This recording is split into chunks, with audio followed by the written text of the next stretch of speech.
Page 203. That year, I started working for the school newspaper, the Maroon Wave. I wanted to join some club or group or organization where I could feel I belonged, where people wouldn't move away if I sat down next to them.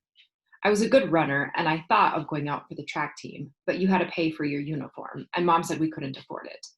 You didn't have to buy a uniform or a musical instrument or pay any dues to work at the Wave. Miss Jeanette Bivens, one of the high school English teachers, was the Wave's faculty advisor. She was a quiet, precise woman who had been at Welch High School so long that she had also been Dad's English teacher. She was the first person in his life, he once told me, who showed any faith in him. She thought he was a talented writer and had encouraged him to submit a 24-line poem called Summer Storm to a statewide poetry competition. When it won first prize, one of Dad's other teachers wondered aloud if the son of two low-life alcoholics like Ted and Irma Walls could have written it himself. Dad was so insulted that he walked out of school. It was Miss Bivens who convinced him to return and earn his diploma, telling him he had what it took to be somebody. Dad had named me after her. Mom suggested adding the second N to make it more elegant and French. Miss Bivens told me that, as far as she could remember, I was the only seventh grader who'd ever worked for the Wave. I started out as a proofreader. On winter evenings, instead of huddling around the stove at 93 Little Hobart Street, I'd go down to the warm, dry offices of the Welch Daily News, where the Maroon Wave was typeset, laid out, and printed. I loved the newsroom's purposeful atmosphere. Teletype machines clattered against the wall as spools of paper carrying news from around the world piled up on the floor. Banks of fluorescent lights hung down 18 inches above the slanted glass-top desks where men wearing green eye shades conferred over stacks of copy and photographs. I'd take the Wave galleys and sit at one of the desks, my back firm, a pencil behind my ear, studying the pages for typos. The years I'd spent helping Mom check spelling on her students' homework had given me lots of practice for this line of work. I'd make corrections with light blue felt marker that couldn't be picked up by the camera that photographed the pages for printing. The typesetters would retype the lines I'd corrected and print them out. I'd run the corrected lines through the hot wax machine that made the backside sticky, then cut out the lines with the X-Acto knife and fit them over the original lines. I tried to remain inconspicuous in the newsroom, but one of the typesetters, a crabbed, chain-smoking woman who always wore a hairnet, took a dislike to me. She thought I was dirty. When I walked by, she'd turn to the other typesetters and say loudly, "Y'all smell something funny?" Just like Lucy Jo Rose had done to Mom, she took to spraying disinfectant and air freshener in my general direction. Then she complained to the editor, Mr. Muckenfuss, that I might have head lice and could infect the entire staff. Mr. Muckenfuss conferred with Miss Bivens, and she told me that as long as I kept clean, she'd fight for me. That was when I started going back to Grandpa and Uncle Stanley's apartment for a weekly bath. Though when I was there, I made sure to give Uncle Stanley a wide berth. Whenever I was at the Daily News, I watched the editors and reporters at work in the classroom. They kept a police scanner on all the time, and when an accident or fire or crime was called in, an editor would send a reporter to find out what had happened. He'd come back a couple of hours later and type up a story, and it would appear in the next day's paper. This appealed to me mightily. Until then, when I thought of writers, what first came to mind was Mom, hunched over her typewriter, clattering away on her novels and plays and philosophies of life, and occasionally receiving a personalized rejection letter. But a newspaper reporter, instead of holding up in isolation, was in touch with the rest of the world. What the reporter wrote influenced what people thought about and talked about the next day. He knew what was really going on. I decided I wanted to be one of the people who knew what was really going on. When my work was done, I read the stories on the wire services. Because we never subscribed to newspapers or magazines, I'd never known what was going on in the world, except for the skewed version of events we got from Mom and Dad. One in which every politician was a crook, every cop was a thug, and every criminal had been framed. I began to feel like I was getting the whole story for the first time, that I was being handed the missing pieces to the puzzle, and the world was making a little more sense. At times, I felt like I was failing Maureen, like I wasn't keeping my promise that I'd protect her, the promise I'd made to her when I held her on the way home from the hospital after she'd been born. I couldn't get her what she needed most: hot baths, a warm bed, steaming bowls of cream of wheat before school in the morning. But I tried to do little things. When she turned 7 that year, I told Brian and Lori that she needed a special birthday celebration. We knew Mom and Dad wouldn't get her presents, so we saved for months, went to the Dollar General store, and bought her a toy set of kitchen appliances that were pretty realistic. The agitator and the washing machine twisted around, and the refrigerator had metal shelves inside. We figured when she was playing, she could at least pretend to have clean clothes and regular meals. "Tell me again about California," Maureen said after she opened the presents. Although she had been born there, she couldn't remember it. She always loved hearing our stories about life in the California desert, so we told them to her again, about how the sun shone all the time and it was so warm that we ran around barefoot even in the dead of winter, about how we ate lettuce in the farm fields and picked carloads of green grapes and slept on blankets under the stars. We told her that she was blonde because she'd been born in a state where so much gold had been mined, and she had blue eyes the color of the ocean that washed onto California's beaches. "That's where I'm going to live when I grow up," Maureen said. Although she longed for California, the magical place of light and warmth, she seemed happier than the rest of us kids in Welch. She was a storybook beautiful girl with long blonde hair and startling blue eyes. She spent so much time with the families of her friends that she often didn't seem like a member of our family. A lot of her friends were Pentecostals, whose parents held that Mom and Dad were disgracefully irresponsible and took it upon themselves to save Maureen's soul. They took her up like a surrogate daughter and brought her with them to revival meetings and to snake handling services in Holo. Under the influence, Maureen developed a powerful religious streak. She got baptized more than once and was all the time coming home proclaiming that she'd been born again. Once she insisted that the devil had taken the form of a hoop snake with its tail in its mouth and had rolled after her down the mountain, hissing that it would claim her soul. Brian told Mom we needed to keep Maureen away from those nutty Pentecostals. But Mom said we all came to religion in our individual ways, and we each needed to respect the religious practices of others, seeing as it was up to every human being to find his or her own way to heaven. Mom could be as wise as a philosopher, but her moods were getting on my nerves. At times, she'd be happy for days on end, announcing that she had decided to think only positive thoughts, because if you think positive thoughts, then positive things will happen to you.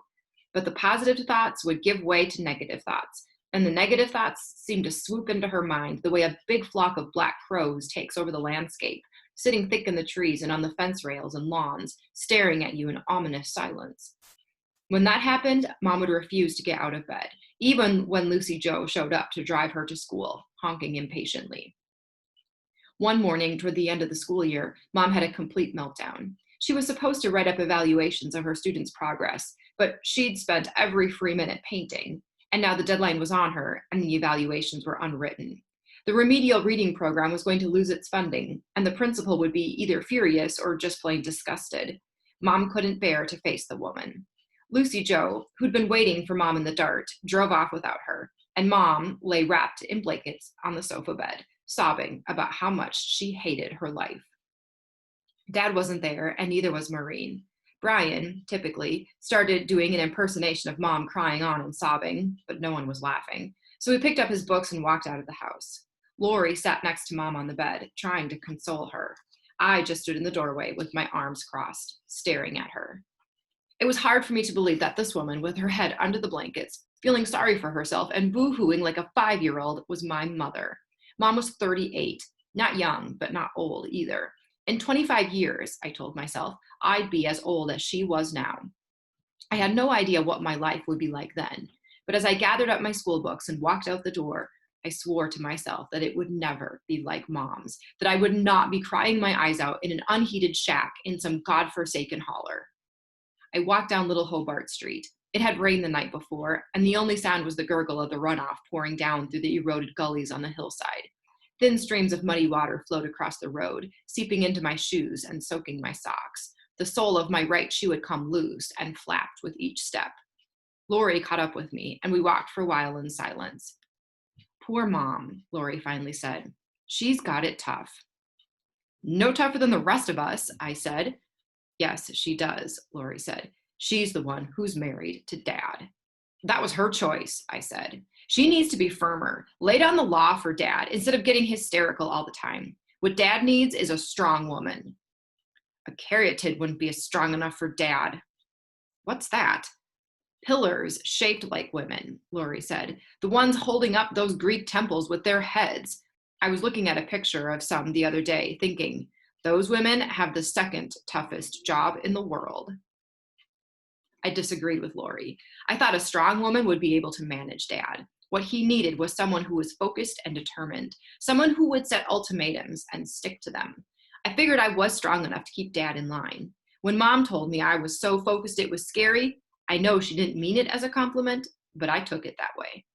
My chance to prove that Dad could be managed came that summer, once school was out. Mom had to spend 8 weeks up in Charleston, taking college courses to renew her teaching certificate. Or so she said. I wondered if she was looking for a way to get away from us all for a while. Lori, because of her good grades and art portfolio, had been accepted into a government-sponsored summer camp for students with special aptitudes. That left me, at 13, the head of the household. Before Mom left, she gave me $200. That was plenty, she said, to buy food for Brian and Maureen and me for 2 months and pay the water and electricity bills. I did the math. It came out to $25 a week, or a little over $3.50 a day. I worked up a budget and calculated that we could indeed squeak by if I made extra money babysitting. For the first week, everything went according to plan. I bought food and made meals for Brian, Maureen, and me. It had been almost a year since the welfare man had scared us into cleaning the house, and it was once again an unholy mess.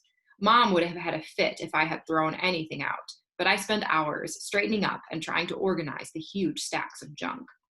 Dad usually stayed out at night until we were in bed, and he would still be asleep when we got up and left in the morning. But one afternoon, about a week after Mom had gone to Charleston, he caught me alone in the house. Hun, I need some money, he said. For what? Beer and cigarettes. I've got sort of a tight budget, Dad. I don't need much, just $5. That was 2 days worth of food, a half-gallon of milk, a loaf of bread, a dozen eggs, 2 cans of Jack mackerel, a small bag of apples, and some popcorn. And Dad wasn't even doing me the honor of pretending he needed the money for something useful. He also didn't argue or wheedle or cajole or ratchet the charm way up. He simply waited for me to fork over the cash, as if he knew I didn't have it in me to say no. And I didn't. I took out my green plastic change purse and pulled out a crumpled 5 and passed it over slowly. You're a doll, Dad said, and gave me a kiss. I pulled my head back. Giving him that money pissed me off. I was mad at myself, but even madder at Dad. He knew I had a soft spot for him, the way no one else in the family did, and he was taking advantage of it. I felt used. The girls at school always talked about how this or that guy was a user and how such and such a girl got used, and now I understood from deep inside the meaning of that word. When Dad asked me for another $5 a few days later, I gave it to him. It made me feel sick thinking I was now $10 off budget. In a few more days, he asked for $20. $20? I couldn't believe Dad was pushing me this far. Why 20? God damn it, since when do I have to explain myself to my children? Dad asked. In the next breath, he told me that he had borrowed a friend's car and needed to buy gas so he could drive to Gary for a business meeting. I need money to make money. I'll pay you back. He looked at me, defying me to disbelieve him. I've got bills piling up, I said. I heard my voice growing shrill, but I couldn't control it. I've got kids to feed.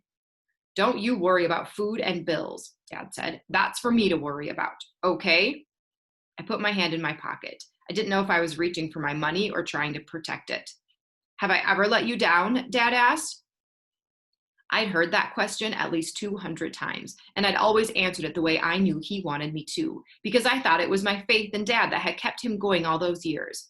I was about to tell him the truth for the first time, about to let him know that he let us all down plenty. But then I stopped. I couldn't do it. Dad, meanwhile, was saying he was not asking me for the money. He was telling me to give it to him. He needed it. Did I think he was a liar when he said he'd get it back to me? I gave him the $20.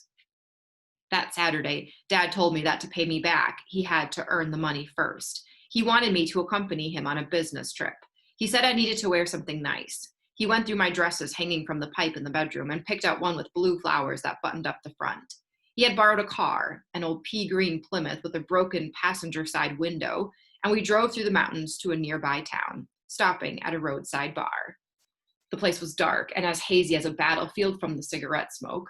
Neon signs for Pabst Blue Ribbon and Old Milwaukee glowed on the walls. Gaunt men with creased cheeks and women with dark red lipstick sat along the bar. A couple of guys wearing steel-toed boots played pool.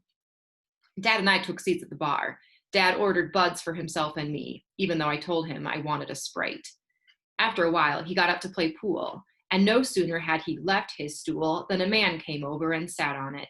He had a black mustache that curved around the sides of his mouth and coal grime under his fingernails. He poured salt in his beer, which Dad said some guys did because they liked to make extra foam.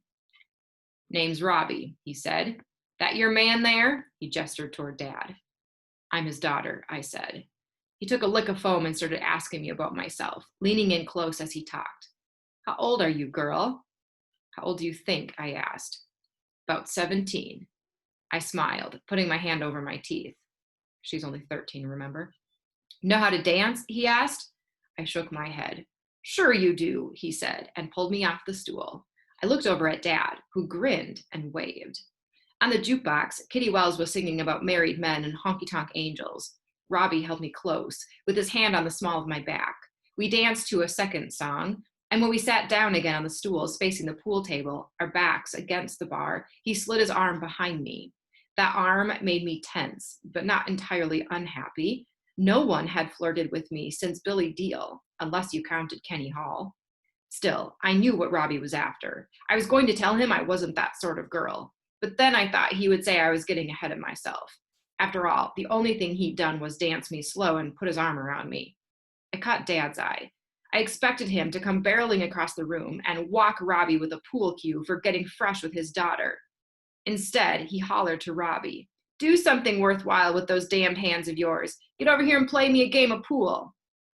They ordered whiskeys and checked their cues. Dad held back at first and lost some money to Robbie, then started upping the stakes and beating him. After every game, Robbie wanted to dance with me again. It went on that way for a couple of hours, with Robbie getting sloppy drunk, losing to Dad, and groping me when he danced or sat at the bar between games. All Dad said to me was, "Keep your legs crossed, honey, and keep them crossed tight." After Dad had taken him for about $80, Robbie started muttering angrily to himself. He snapped down the cue chalks, sending up a puff of blue powder, and missed a final shot. He flung his cue on the table and announced he'd had enough, then sat down next to me. His eyes were bleary. He kept saying he couldn't believe that old fart had beat him out of $80, as if he couldn't decide whether he was pissed off or impressed. Then he told me he lived in an apartment over the bar. He had a Roy Acuff record that wasn't on the jukebox, and he wanted us to go upstairs and listen to it. If all he wanted to do was dance some more and maybe kiss a little, I could handle that. But I had the feeling he thought he was entitled to something in return for losing so much money. "I'm not sure," I said. "Ah, come on," he said, and shouted at Dad. "I'm going to take your girl upstairs." "Sure," Dad said. "Just don't do anything I wouldn't do." He pointed his pool cue at me. "Holler if you need me," he said, and winked at me as if to say he knew I could take care of myself, that this was just part of my job. So, with Dad's blessing, I went upstairs. Inside the apartment, we pushed through a curtain made from strands of beer can pull tabs linked together. Two men sat on a couch watching wrestling on a television. When they saw me, they grinned wolfishly at Robbie, who put on the Roy Acuff record without turning down the television. He pressed me to him and started dancing again, but I knew this was not going in a direction I wanted, and I resisted him. His hands dropped down. He squeezed my bottom, pushed me onto the bed, and began kissing me. "All right," one friend said, and the other yelled, "Get it on." "I'm not that kind of girl," I said, but he ignored me. When I tried rolling away, he pinned back my arms. Dad had said to holler if I needed him, but I didn't want to scream. I was so angry at Dad that I couldn't bear the idea of him rescuing me. Robbie, meanwhile, was saying something about me being too bony to screw. "Yeah, most guys don't like me," I said. "Besides being skinny, I got these scars." "Oh, sure," he said, but he paused. I rolled off the bed, quickly unbuttoned my dress at the waist, and pulled it open to show him the scar on my right side. For all he knew, my entire torso was one giant mass of scar tissue. Robbie looked uncertainly at his friends. It was like seeing a gap in a fence. "I think I hear Dad calling," I said, then made for the door. In the car, Dad took out the money he'd won and counted off $40, which he passed to me. "We make a good team," he said. I felt like throwing the money at him. but we kids needed it, so I put the bills in my purse. We hadn't scammed Robbie, but we'd worked him in a way that felt downright sleazy, and I'd ended up in a tight spot. If Robbie had been set up by Dad, so had I. You upset about something, Mountain Goat? For a moment, I considered not telling Dad. I was afraid there'd be bloodshed, since he was always going on about how he'd kill anyone who laid a finger on me. Then I decided I wanted to see the guy pummeled. Dad, that creep attacked me when we were upstairs. I'm sure he just pawed you some, Dad said as we pulled out of the parking lot. I knew you could handle yourself.